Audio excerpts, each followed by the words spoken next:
It was a sunny morning in the middle of the city. People were walking on the street. Children were laughing near the ice cream truck. A man in a black suit stood outside a small coffee shop. He looked calm, checking his phone and waiting for his drink. Then suddenly, screech! A police car stopped fast in front of the shop. Two white officers jumped out. Their faces were angry. Their voices were loud. "You! Put your hands up!" one of them shouted. The man looked up, confused. "Is there a problem, officers?" he asked, trying to stay calm. "Don't move. Put your hands where we can see them," the other officer yelled. People on the street stopped walking. Some started recording with their phones. The man raised his hand slowly. "I didn't do anything. I'm just waiting for coffee," he said softly. But the officers didn't listen. They rushed forward, grabbed his arms, and threw him to the ground. "Hey, what are you doing?" a woman shouted from across the street. "He's not doing anything," a young man said, recording with his phone. Still, the cops pulled out handcuffs and locked the man's wrists behind his back. "Stop resisting," one of the officers barked. "I'm not resisting," the man said, his voice calm but strong. "But you're making a big mistake." The crowd was growing. People whispered and pointed. Some were angry. Some were scared. But the man who was on the ground, he looked almost relaxed. Then he said one strange thing. "Call my assistant." One woman in the crowd heard it. She took out her phone and dialed the number he gave. She didn't know why, but something about his voice made her trust him. The police shoved the man into the back of the car. As they closed the door, one officer looked back and said, "Next time, don't act suspicious." The man smiled lightly. "You have no idea who I am, do you?" 5 minutes later, a black SUV pulled up near the scene. A tall man in a suit stepped out, talking fast on a phone. He looked serious. He looked important. "Where is he?" the man asked. The woman who made the call pointed toward the police car. "They just arrested him. He didn't do anything." The assistant walked straight to the officers. "Release him now," he said firmly. One of the cops laughed. "And who are you supposed to be?" "I'm the man who can end your careers," the assistant replied coldly. "I suggest you check your department messages now." Just then, the police radio made a loud crackling sound. "All units, be advised. Do not engage with subject. He is authorized personnel. Repeat, do not engage." The officer looked confused. He turned pale. Another call came in, this time directly to his phone. His hand shook as he answered it. "Ah, yes, sir." A pause. "What?" He looked at the man in the back of the police car, then at his partner. "We made a mistake." By now, more people were recording. More cars had stopped. The news was traveling fast. A few local reporters had even arrived. The officer opened the back door and helped the man out. "We apologize, sir," he said nervously. "It was a misunderstanding." The man dusted off his suit. "No, officer," he said, looking him straight in the eyes. "It was a violation." Then he turned to the crowd. "You all saw what happened. Record it. Share it. Don't let this be forgotten." The assistant leaned in. "Sir, it's done. Your call worked. They know now." The man nodded. "Good, but this is just the beginning." He looked back at the cops. "You don't get to walk away from this like nothing happened." One officer tried to explain. "We got a report about a suspicious person." "That report will cost you your badge," the man interrupted. People in the crowd started clapping. Some shouted, "Justice." Others said, "He's gonna make them pay." The man walked away calmly, surrounded by people who now saw him not just as a victim, but as someone powerful. Someone they had no idea about. The police officers thought their job was done. They had arrested a man they thought looked suspicious. They believed they would go back to the station, write their report, and move on. But they were wrong. Very wrong. This man was not just anybody. He was someone they should have never touched. Back at the police station, the two officers sat in the break room, drinking coffee and laughing. "That guy thought he was special," one of them joked. "Yeah," the other replied. "Let's see how special he feels with handcuffs on." But their smiles didn't last long. Just down the hall, the police chief's phone rang. He answered. Within seconds, his face turned pale. "Yes, sir. Yes." "You said." "What?" "He's who?" There was silence. Then a loud bang. He slammed the phone down and ran out of his office. "Where are Officers Blake and Harris?" the chief shouted. Everyone turned. They had never seen him this angry. "They're in the break room," someone said. The chief marched in, eyes full of fire. "Do you two have any idea what you've done?" he barked. The officers stood up quickly, confused. "We just arrested a guy, sir. He was acting suspicious. He matched a call-in report." The chief slammed a file on the table. "That guy is Jonathan Reed. Do you know who he is?" The officers shook their heads. "He's a high-level federal investigator," the chief said. "He works directly with the Department of Justice. He's protected. He's powerful. And now he's angry." The room went silent. "I got a call from the mayor," the chief continued. "Then the governor.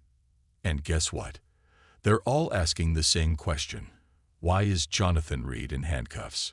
Officer Blake swallowed hard. "We didn't know." "Exactly," the chief yelled. "You didn't check his ID. You didn't ask questions. You just saw a black man in a nice suit and assumed the worst." Meanwhile, Jonathan sat in a quiet office on the 10th floor of a downtown building. His assistant, Marcus, stood beside him. "Sir, the videos are everywhere," Marcus said, holding a tablet. "Twitter, Facebook, even news channels are picking it up." Jonathan looked at the screen.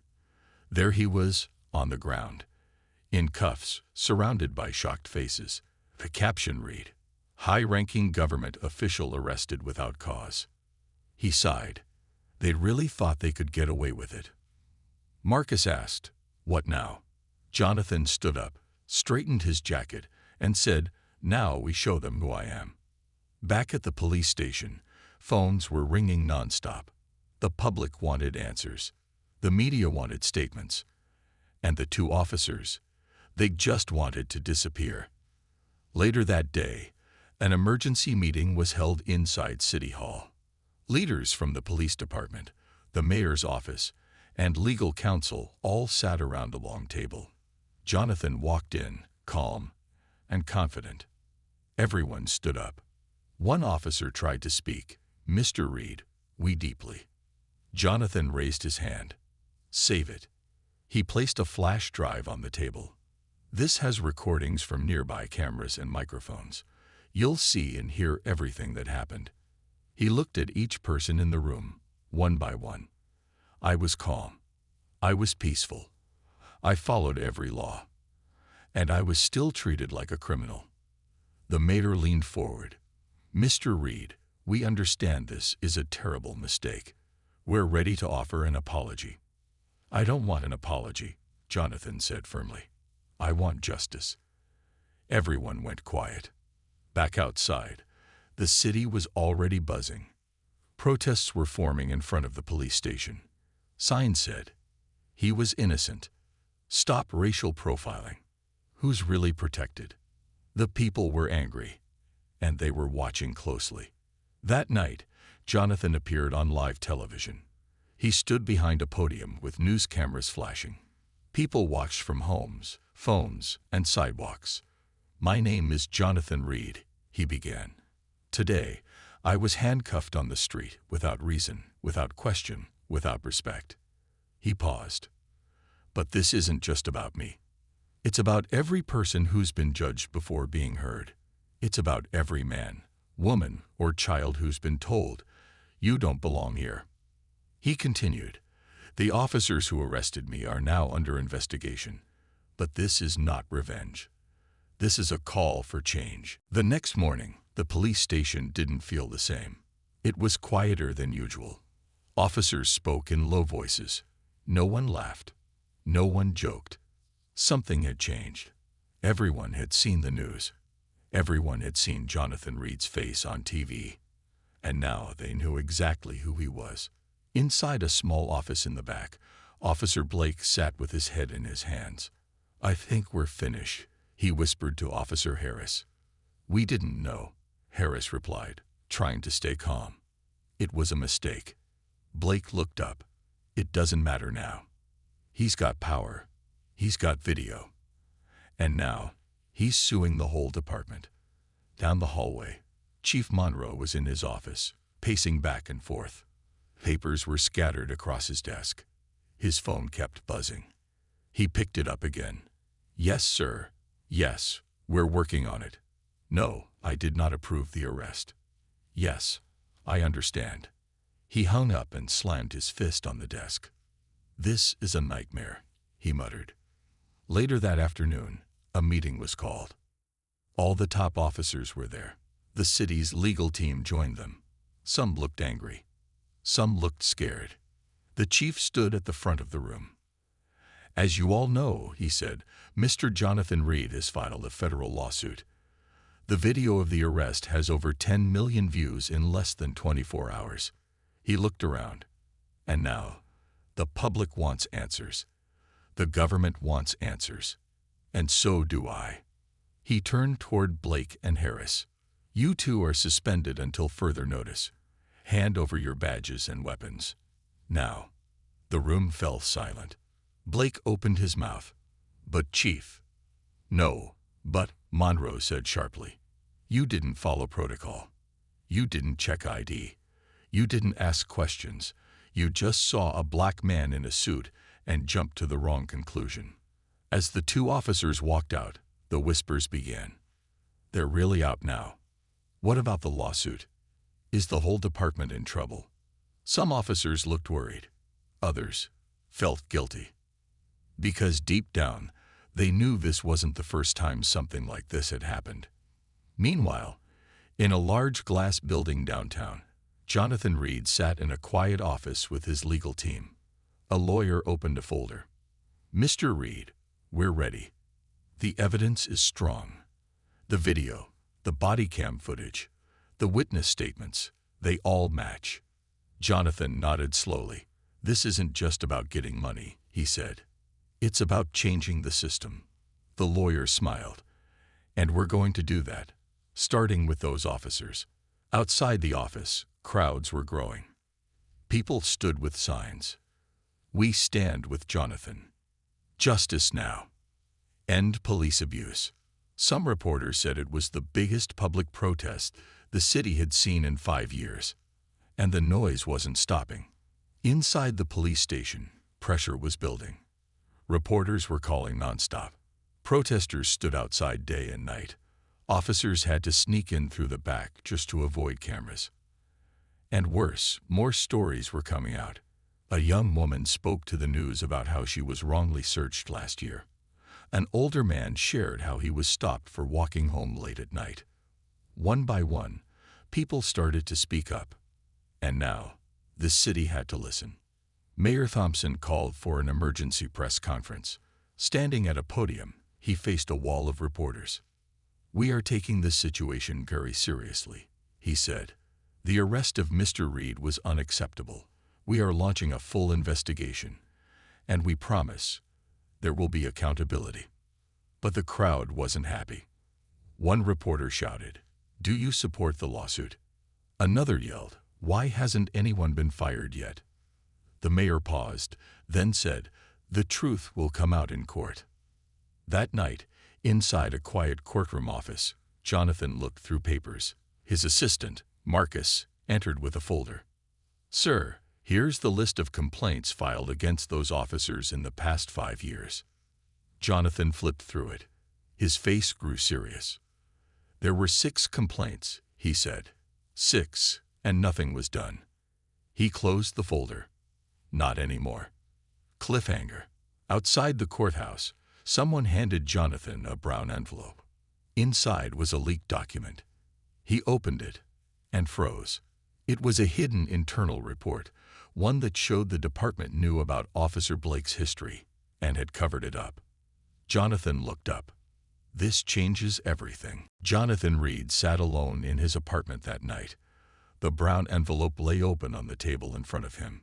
Inside was something more powerful than any camera, any news clip, or any protest sign. It was a confidential police report. Stamped at the top, internal use only, do not or yes. It showed something shocking. Officer Blake, the man who threw Jonathan to the ground, had 6 prior complaints against him. 6 different people had spoken up over the last 4 years. All of them said the same thing. He was aggressive. He lied in his report. He stopped me for no reason. But every single complaint had been dismissed.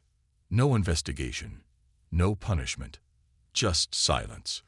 Jonathan stared at the paper. So this wasn't just about his arrest anymore. This was a system problem. And now he had proof. He picked up the phone. Marcus, meet me at the office. It's time. 30 minutes later, in his downtown office, Jonathan stood with his legal team. This document was never meant to be seen by the public, he said, but they leaked it to me. And now, the public needs to know. One lawyer looked worried. If we share this, the department will panic. The city will panic. Jonathan replied firmly, good. They should. The next morning, the city woke up to a bombshell. News channels flashed the headline. Leaky DREPORT proves POLACE into EBOT officers violent history. Social media exploded. Hashtags were everywhere. Hashtag cover-up. Hashtag justice for all. Hashtag they knew. In homes, shops, and buses, people were talking about one thing. The system wasn't broken by mistake. It was broken by design. At the police station, panic spread like fire. Chief Monroe stood in his office, staring at the TV. That report was sealed, he shouted. Someone from the inside leaked it, one officer said. Find out who. The chief snapped. But the damage was already done. Outside the station, the crowd had doubled. This wasn't just a protest anymore. It was a movement. Inside City Hall, Mayor Thompson slammed a stack of papers on the table. We're losing control, he said to his staff. If we don't act now, we'll lose the public forever. One advisor spoke quietly. Maybe it's time to let those officers go. The people want action. The mayor paused. Do it. Fire them. Both of them.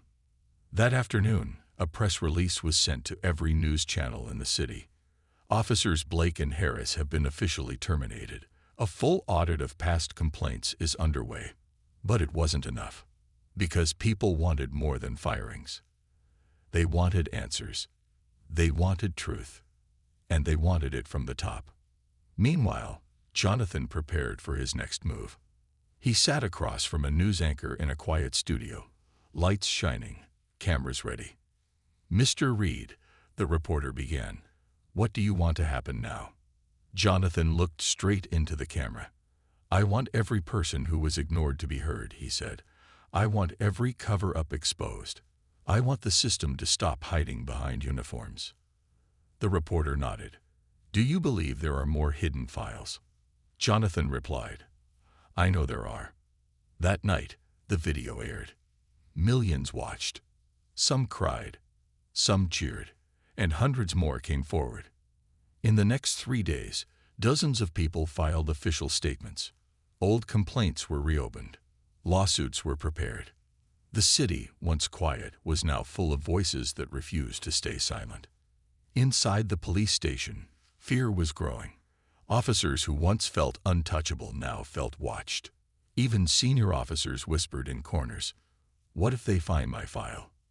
Do you think they'll investigate us too? Chief Monroe called for a private meeting with city leaders.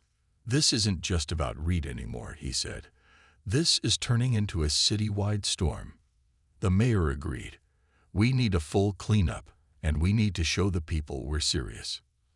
At the same time, Jonathan's assistant Marcus walked into his office holding a USB stick. "Sir," he said, "you need to see this." On the screen appeared a list. Names, dates, case numbers, over 200 closed complaints, all from the past 5 years. All marked, no action taken. Jonathan's eyes narrowed. They've been burying the truth for years. The protest outside City Hall had now grown into thousands. People held signs high. Their voices echoed across the buildings. From every corner of the city, people had come to stand behind Jonathan Reed. In the middle of the noise, reporters shouted into microphones, trying to capture the moment. And just minutes from now, Mr. Reed is expected to make a major announcement. Sources say he will demand the police chief's resignation. Inside the building, Jonathan stood behind a curtain, waiting. He took a deep breath. Beside him, his assistant Marcus whispered, "Are you sure you want to go this far?" Jonathan nodded. "This city needs real change. That starts at the top." 1 hour earlier, Chief Monroe was in his office, reading the headlines on his screen. Jonathan Reed calls out corruption. Police chief under fire after hidden report leak. His hand trembled as he picked up the phone. "Get me the mayor," he said sharply. When the call connected, his voice dropped. "We have to stop this before it gets worse. I can still fix it." But the mayor's voice was cold. "You had your chance," the mayor replied. "Now we're all just waiting for what Reed says next." The moment came. Cameras flashed, microphones pointed forward. Jonathan Reed stepped out onto the stage. The crowd went silent. He looked out, calm and strong, and began to speak. "Good evening, everyone," he said. "Just 2 days ago, I stood in this city as a victim of wrongful arrest. Today, I stand here as a voice for truth." The crowd clapped, but Jonathan raised his hand.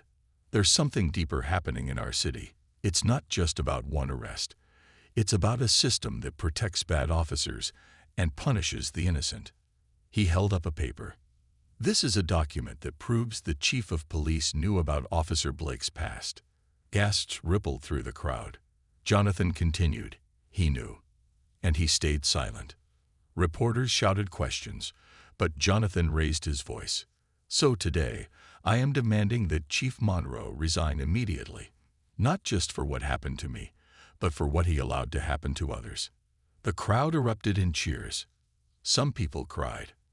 Others chanted, "Resign, resign, resign."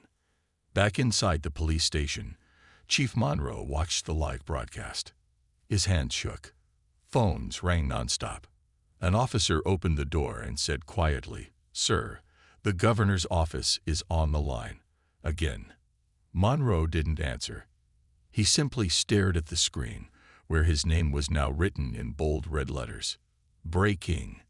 Jonathan Reed, CALSFORPOLICCHIEF, 2 STEP-1. Later that night, Monroe sat alone in his office. He looked around at the awards on the wall. Years of service, years of climbing the ranks. But it only took one mistake and one powerful man to bring it all down. He whispered to himself, "I should have stopped this long ago." Then his phone buzzed. It was a message from the mayor's office. "We need your letter of resignation by tomorrow morning." Meanwhile, Jonathan walked into his quiet office. He sat down, removed his tie, and stared at the city lights outside. Marcus entered, holding a tablet. "Sir, the numbers are in. Over 15 million people watched your speech live. It's the top story on every major network." Jonathan leaned back in his chair. "So now the whole country knows," he said. Marcus nodded. "But what happens if the chief refuses to resign?" Jonathan replied, "Then we go bigger. We file charges. We take it to court. And we keep fighting." The next morning, the city woke up to a surprise. Every newspaper, every website, every radio station reported the same headline.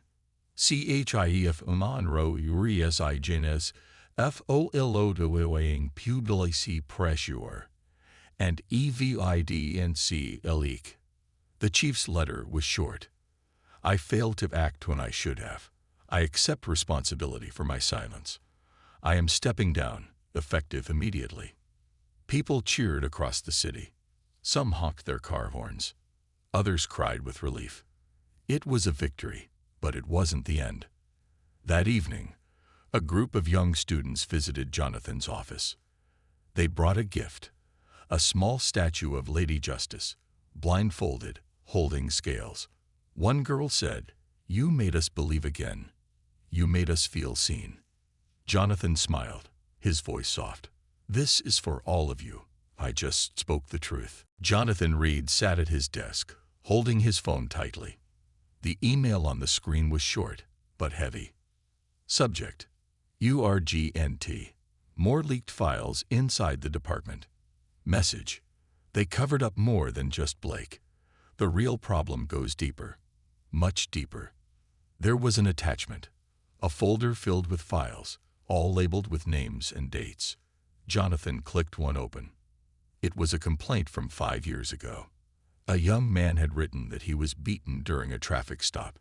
He named the officer. He provided photos. But at the bottom of the document, there were 2 red words. KACC closed. No reason.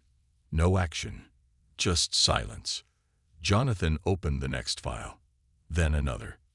By the time he reached the 5th one, he realized something. This wasn't just about Officer Blake. This was about a pattern. A cover-up that had lasted for years. Marcus walked in and saw Jonathan's face. "More bad news?" he asked. Jonathan nodded. These officers were protected. Dozens of complaints. Ignored. Some of them are still on the force. Marcus leaned in. "Who sent the files?" Jonathan scrolled to the bottom of the email. No name. Just a message. From someone inside who's tired of lying. That night, Jonathan met with his legal team. The room was tense. "This is bigger than we thought," one lawyer said. "If this leaks, the department could collapse," another warned. "Are you ready for that kind of war?" Jonathan looked at them calmly. "This isn't war," he said. "This is justice." The next day, Jonathan called a press conference. But this one was different. He didn't stand outside. He didn't speak with a crowd. Instead, he sat in a quiet room, in front of a single camera, and he looked directly into it.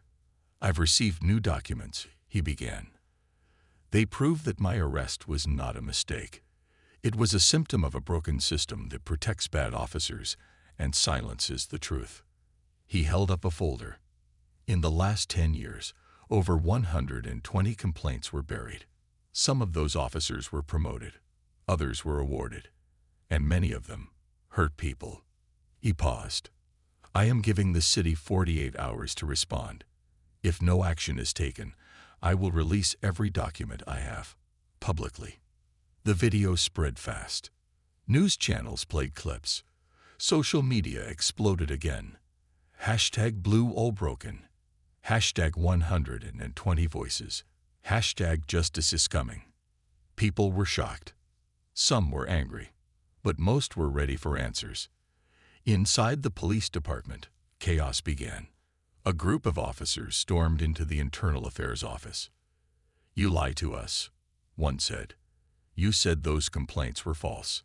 The captain looked nervous. "We were following orders." "Whose orders?" another officer asked. But no one had the answer. Or maybe, no one wanted to say it out loud. In a small room across town, the mayor held an emergency meeting. He looked pale, tired, worried. "These documents can destroy everything," he told his advisors. "We need to act now." One advisor spoke quietly. "We need someone from the inside, someone who can confirm the files are real." Meanwhile, Marcus rushed into Jonathan's office holding a printed photo. "Sir," he said breathlessly, "you're not going to believe this." Jonathan looked at the paper. It was a security camera screenshot. A police officer sneaking into a room at night, holding a shredder bag. The timestamp was 2 nights ago. The name tag on the uniform was clear. Captain Roy Sutherland. Jonathan stood up. He's trying to destroy the rest. By that evening, it was clear. A storm was coming. Jonathan met with a group of victims, people whose complaints were buried. Some had never spoken about it before. One woman cried as she told her story. "He hurt my brother, and they told me it was his fault. I never thought anyone would listen." Jonathan promised her, and every person in that room, they will listen now. Cliffhanger. The next morning, just before Jonathan was about to release the full list of buried cases, his assistant ran in. "Sir, the whistleblower contacted us again. They want to meet you, in person." Jonathan raised an eyebrow. "Where?" Marcus handed him a note. It simply said, "Tonight, 11 p.m., under the old train bridge. Come alone." Jonathan stared at the note. "This could be dangerous," Marcus warned. Jonathan replied, "And it could also be the truth we need." The city was quiet, but Jonathan Reed's mind wasn't. It was almost 11 p.m.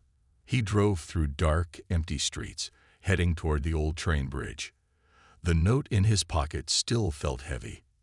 "Come alone." Marcus had begged him not to go. This could be a trap, he warned. But Jonathan had made up his mind.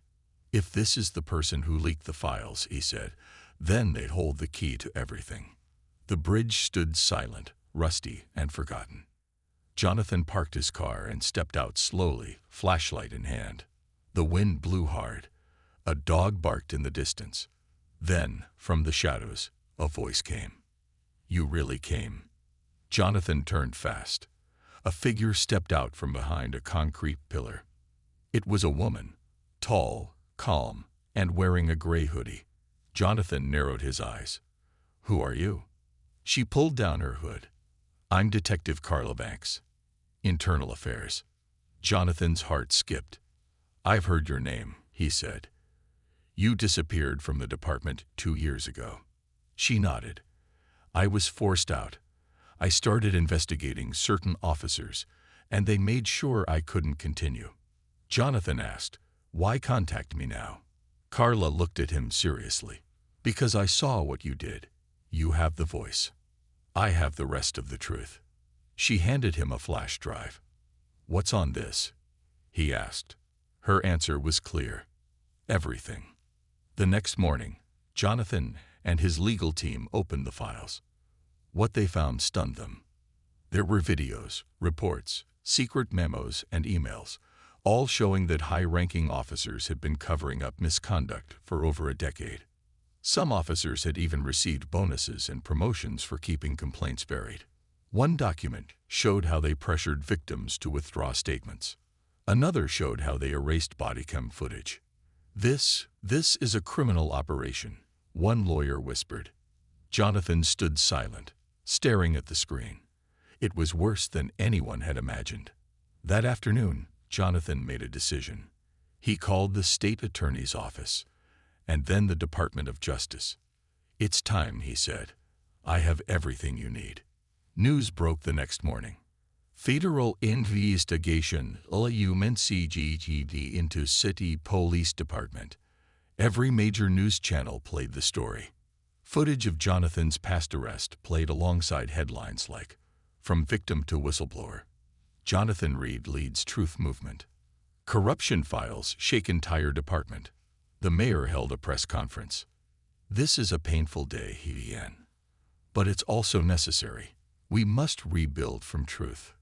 He announced that 12 officers had been placed on immediate leave. 3 high-ranking officials were under investigation, and a federal oversight team would now monitor the entire department. Meanwhile, victims who had once been silent finally began to speak. People lined up to share their stories. A boy who had been wrongly arrested at 15. A woman who had lost her job after speaking out. A father who had been beaten while walking home. They'd all thanked one man, Jonathan Reed. Jonathan stood outside City Hall as the crowd chanted his name. But he raised his hand and spoke into the mic. "This isn't about me," he said. "This is about every person who was ignored, every voice that was silenced. Today, we're heard. Weeks passed. And real changes began. Body cameras were now mandatory. Complaints would go to an independent review board, not just the department. Officers were required to take monthly conduct training, and every past complaint, yes, all of them, was being reopened. Detective Carla Banks was officially reinstated. She stood beside Jonathan during a news interview. "I kept the truth hidden for years," she said, but Jonathan gave it a voice. The interviewer asked, "What happens next?" Jonathan answered simply, "We keep watching. We don't stop." 1 month later, Jonathan visited a school where children had written him letters. One little girl ran up and hugged him. "My brother says you're his hero," she said. Jonathan knelt down and smiled. "No, sweet girl. Your brother is the hero for telling the truth." That night, Jonathan sat in his office, looking at the Lady Justice statue on his shelf. He had been through humiliation, anger, danger, and now, hope. Marcus entered the room quietly. "Sir," the governor called. "She wants to meet with you about leading a new task force." Jonathan smiled. "One call changed my life," he said. "Maybe now we can change others too." 3 months had passed since Chief Monroe stepped down. Since then, Jonathan Reed had become a national figure. He had appeared on talk shows, spoken in universities, even met the president. People called him a hero. But deep down, Jonathan knew one thing: systems don't change overnight. One morning, as Jonathan walked into his office, Marcus met him at the door with a worried look. "Something's wrong," Marcus said. He held up a manila envelope that had been slid under the door. There was no name, no stamp, no note. Inside it, there were 2 things. Asterisk, a blurry photo of Jonathan's house. Asterisk, and a printed message. "Stop digging, or we'll bury you." Jonathan stared at the photo quietly. Then he looked up. "They're scared," he said. "That means we're getting closer." Earlier that week, Jonathan had begun looking into an old contract, a deal made between the police department and a private security firm. The numbers didn't add up. Millions of dollars had disappeared. No records, no audits, no answers. He believed the corruption didn't just end at the station. It ran deeper, into city politics, private deals, and even judges. That night, Marcus begged Jonathan to step back. "Look at what they sent. This isn't just about words now. It's threats. Real ones." But Jonathan shook his head. "I didn't come this far to walk away when it gets hard." The next day, Jonathan held a private meeting with Detective Carla Banks and 2 journalists from a national paper. Together, they reviewed new documents Carla had received from an anonymous source inside City Hall. The documents revealed a secret fund used to pay off victims to stay quiet, private firms being paid by the city to erase video footage, judges being given campaign donations in exchange for dismissing cases. "This is a web," Carla whispered, "and it goes far beyond just cops." Jonathan sat back in his chair, thinking deeply. "If we expose this," he said, "we won't just lose friends. We'll make powerful enemies." And he was right. Within a week, Jonathan's office was vandalized. A news station aired a false story trying to ruin his name. And online, bots flooded social media with lies. But the people who truly knew Jonathan stood strong. They made hashtags trend again. Hashtag West End with Reed. Hashtag Truth won't be silenced. Thousands marched again, this time outside the city courthouse. One afternoon, a retired judge requested a meeting with Jonathan. She arrived quietly, wearing dark glasses and a scarf. "I can't speak for long," she said, "but I need you to know you're right, and if you go forward with this investigation, I'll testify." Jonathan looked at her with surprise. "Why now?" he asked.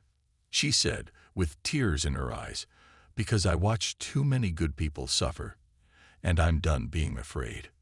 That was the final push Jonathan needed. 2 days later, he held a press conference unlike any before. But this time, he didn't just speak to the city. He spoke to the country. He named names. He showed contracts. He shared stories from victims who had never been heard before. And he ended his speech with these words: "The powerful will try to scare us, but truth doesn't hide, and it doesn't run." The reaction was immediate. Federal prosecutors announced a new investigation, not just into police officers, but into politicians, judges, and private companies. The story hit international headlines, and the city that once tried to silence Jonathan was now listening to every word he said. Final scenes, emotional ending. Jonathan visits his old neighborhood, where kids now walk safely without fear of patrol cars.